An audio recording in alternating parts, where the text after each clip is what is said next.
અને વધુ એકવાર કેનાલમાં ભંગાણ થયું છે। આમ તો કેનાલ એટલે વિકાસ આપનારી, ખેડૂતોને સમૃદ્ધ કરનારી કેનાલ, પણ આ કેનાલ ભ્રષ્ટાચારનો અડ્ડો બની ગઈ હોય, ભ્રષ્ટાચારનો પર્યાય બની ગઈ હોય એવું લાગે છે।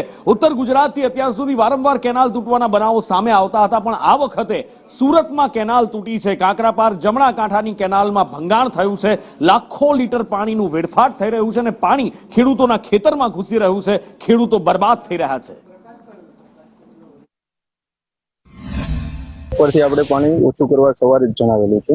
પાણી ઓછું થતા 4 થી 6 કલાક જેટલો સમય લાગે છે।